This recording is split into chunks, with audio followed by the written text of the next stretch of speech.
Hooray! Here we are, ethical AI tools for smart people.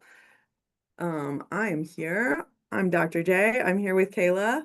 Hello. Yay! Today's tool that we're going to be talking about is Research Rabbit. And here is us in cute cartoon version because that's just easier to put into a PowerPoint. Also, it's fun. Okay, so here we are. Should you use it? Always start with, is this the right tool and is this the right thing to be doing? Issue number one. Kayla, do you want to go through this one? Absolutely. So it's really important to be very transparent. You don't want to use the tool to do your entire assignment. You want to make sure that you're using it more as a guide throughout everything that you're doing because number one, you can't always trust that AI is going to give you the most accurate information. So you want to make sure that you're looking through and vetting everything that you're going to see. And you also want to make sure that you check in with your instructor, professor, whomever, just to make sure that it aligns with the course outcomes and whether you're allowed to use it as a guide. Exactly. Okay. Issue number two is learning objectives.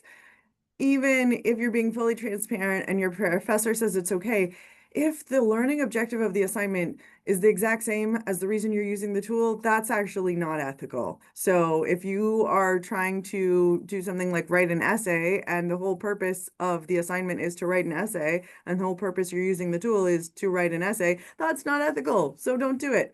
However, if your professor says it's okay and you're being transparent about it and you're supposed to be doing something that demonstrates your content mastery, and then you use ChatGPT to clean up your grammar, that could be ethical if the instructor allows it.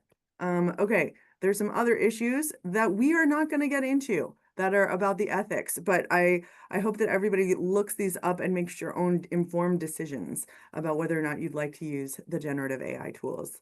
Anything to add, Kayla, for this one? Definitely make sure, again, kind of issue number one calls to issue number five. So people will make up a lot of false facts. You just want to make sure you understand that and cite everything and look over everything yourself. Exactly. The internet can be trash, so be careful there. All right, and with that, let's get started. Hooray! The tool that we're looking at today is Research Rabbit. Yeah. Woo! I get really excited. But yes, this is Research Rabbit. Research Rabbit is a great tool for finding sources, connecting sources, giving a sense of the literature that exists in a field. So if you're starting to write a research paper, play around with this. I highly encourage it. Okay, here's what it looks like. Kayla, what was it like when you logged in for the first time? Because I've used this a little bit longer than you have. When I logged in for it, it was very straightforward. You can hit the login button and then you have to sign up for everything. But once you get past that screen, it kind of brings you to where you get to put in the prompt and a grid-like structure where you can kind of see what you'll be working from. Yeah. And it does not charge you any money and it does not spam your email or anything like that. Important note for this one is you need an article to start, right? So it's like you have, it asks you to add a paper you know and love. So I recommend starting already from the library databases to find an article to start with, and then copy and paste the title of the article into the Research Rabbit stuff. And then you can see from there, it'll give you, like Kayla was saying, this cool little grid. So I found a paper on looking at climate change and looking at complex issues with climate change. And this is what I was just using to test it out. That's not my field at all. So I felt like it was a pretty fair way of looking at something to be like, okay, if in a field that I don't understand, can I find a bunch of interesting research? So this is what I went through.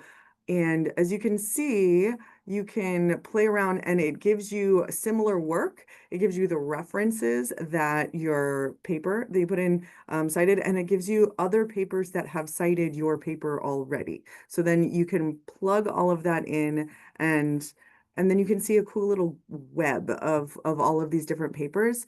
I especially like that part, the data visualization. And then you can be like, oh, wow, looking at the middle of this web, everybody must be citing this guy. That's pretty cool. And so clicking on that, and you can see the next steps and be like, wow, okay, there's a whole bunch of other people. 490 people cited that one. And so just keep sort of like following a trail of literature. And then you can add each new source to your little group of sources.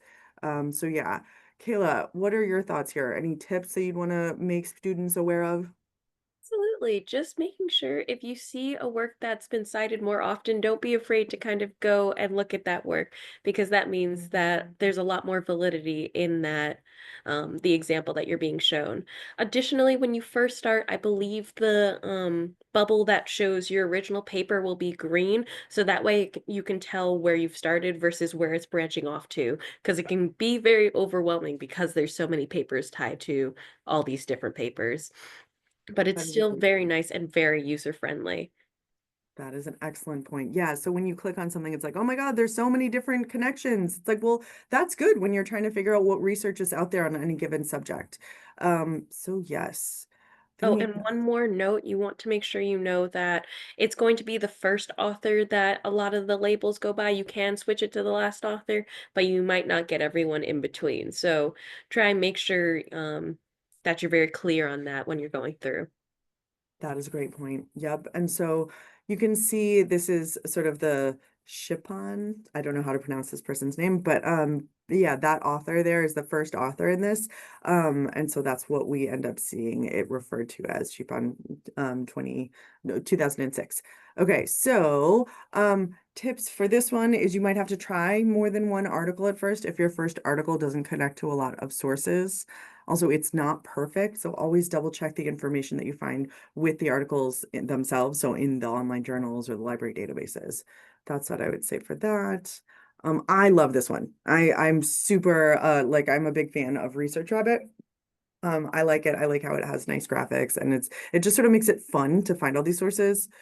Kayla, what would sort of like you give it a thumbs up? Absolutely. I would definitely rate this one highly. I think as we explore more of the tools, I have a different favorite, but I really like this because it's very beginner friendly and you don't have to be afraid about finding all of those sources because I feel like when you're starting an assignment, the biggest thing can be trying to find all the different sources and different knowledge paths. But this does it for you in a really nice way. Just again, making sure that you're verifying all the information, going to look off in the papers in your own right, and make sure you're citing everything to the T is really important with Research Rabbit, but a very big fan of it. Yes. Ooh, I also like how you teased our other future episodes. Yay. No, there are multiple favorites to be found here with all these cool sources and these tools.